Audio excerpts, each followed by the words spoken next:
I do want to give you a live look right now in New York City here, right outside of Fox News World Headquarters on this Monday evening. And we continue on right here on Live Now from Fox, bringing you the top stories, headlines, and of course, the talkers that people continue to be talking about. And we want to get into some celebrity news right now. The latest in the Liam Payne death investigation. Let's bring in here a friend of the program, TMZ's Michael Babcock. Thanks so much for joining us here today. And Michael, we're learning new news from TMZ and you guys talking about the way that Liam Payne fell.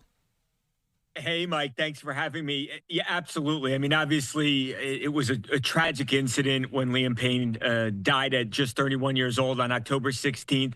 But there has been one, overarching question this entire time. Was the fall intentional, or, did he take his own life, or was it an accidental fall? And I think we finally, Mike, have a really a clear answer, a clear picture to what happened, and certainly the moments leading up to that tragic fall. So we do know now, and this is from 911 calls, from surveillance video, from witness testimony, from police investigating. Liam Payne was in this Casa Sur hotel lobby, and he was disruptive. That's from people who were there, who saw him, certainly felt like he was under the influence of alcohol and or drugs.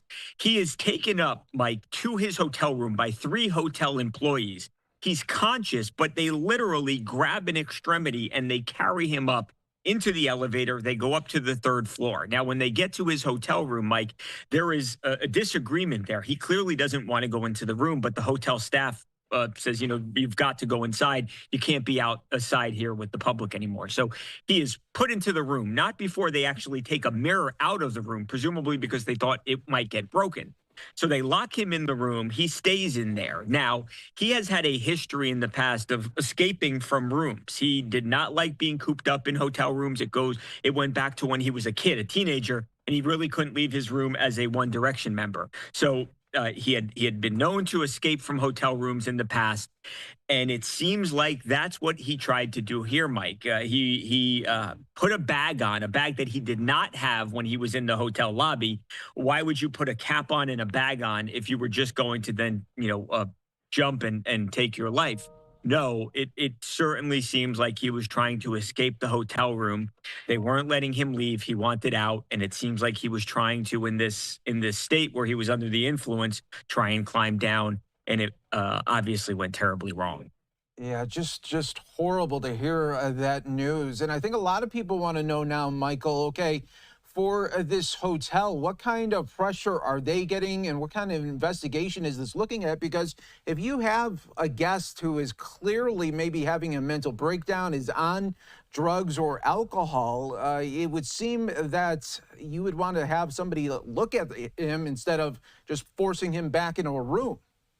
That's it. I know. I think it's a great point, Mike. And you may remember the hotel manager made a 911 call, and on the 911 call, he tells the operator that they are concerned that Liam has this balcony in his room and that something bad could happen. And obviously, unfortunately, tragically, that's exactly what happened. And it was in, the worst possible outcome here.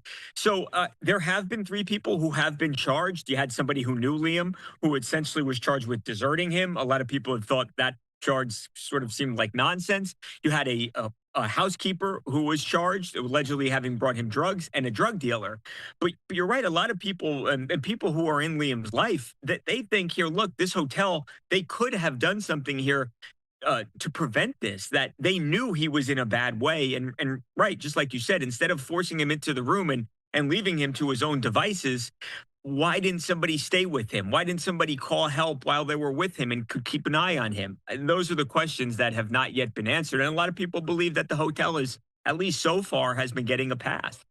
Yeah, so true. And terrible, just what the family, it seems like every day, maybe every week, that there's some sort of new information coming. And those final moments had to be terrifying. Michael Babcock, thanks so much for joining us, as always, on Live Now from Fox. We appreciate it. If we don't talk before Thanksgiving, have a great Thanksgiving, and you and your family. Thanks for having me, Mike. Absolutely. Happy Thanksgiving. Take care. All right, and we will continue to follow always the very latest right here on Live Now from Fox.